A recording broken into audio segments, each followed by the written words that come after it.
This next one, I don't even have a name for it, but we'll just go with it. You see, typically I find misery to be mentally and physically a bitch to me. But sometimes, just sometimes, misery can be a gift to me. I mean, maybe it's all perspective, right? It's all perspective. You see, because sometimes in retrospect, it's the best gift. You know, because sometimes comfort's like a death wish, and I don't want to be comfortable. I enjoy the fear of the unknown. Every other day I get a call from a loved one saying, come home. But I mean, what home? The home of my mind or my heart. The place where this journey ends or it starts. And to most, that's not too far apart. But to me, the distance between those places is far. You see, I was born between a rock and a hard place.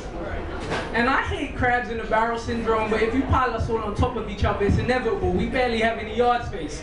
You see, I'm from where it wasn't safe to be out past 8:30 because everybody's role model was Scarface, but nobody wanted a scarred face. And I wish I could say this next line wasn't true, but when 50 Cent got shot 9 times and came back diesel, I wanted to get shot too. I mean, I was young and naive, but it's the truth.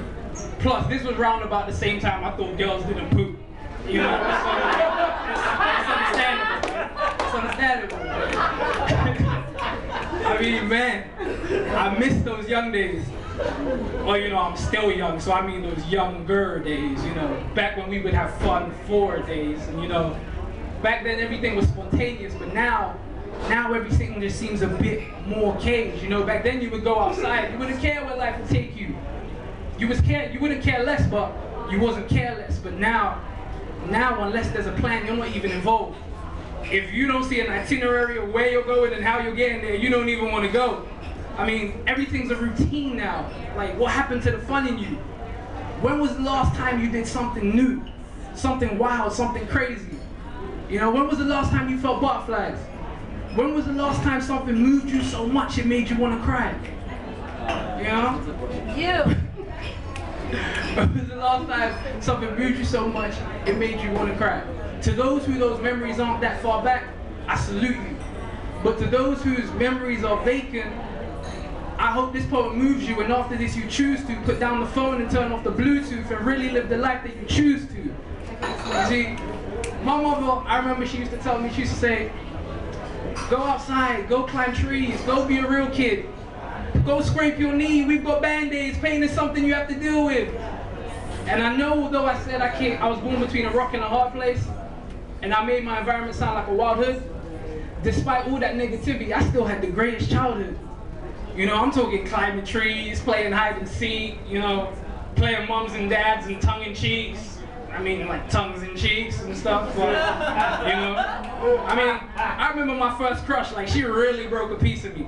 Like, she really broke a piece of me. My favorite toy car I used to play with so eagerly. Like, but seriously, I was surrounded by friends, family, and kinfolk. If my mother didn't let me out the front door, I'd climb out the window. And I was nervous. I knew I'd get my ass whooped when I got home, but it was worth it. And man, I even remember my first kiss, and boy, was I nervous. But I was so uncomfortable, it gave me a purpose. To me, the best moments of my life were the most uncomfortable. Once I got through it, I could look back and you can even surprise yourself. I mean, I'm sorry I don't promote routines, I promote finding yourself. Like stepping outside the box just to get in line with yourself. If I could speak to my generation and give them any advice, I would say turn off the internet and put down the device and really live life. You know? Somewhere along the line we got consumed by materials and forgot who we are.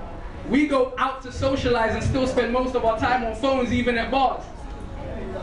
And I'm not exempt from it, you know? I'm not exempt from it, I do it too.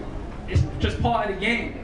But, you know, I mean, let me catch myself. I do it too, I'm not exempt from the game. But you don't realize how much you're consumed until you start to make a change. If there's 3 takeaways I could leave you guys to digest before you go home now, it would be step out of your comfort zone, stay young and put the phone down. And I'm not saying avoid responsibilities, don't neglect them or even try to. All I'm saying is life's a little bit better when you hold on to the child inside you. Thank you.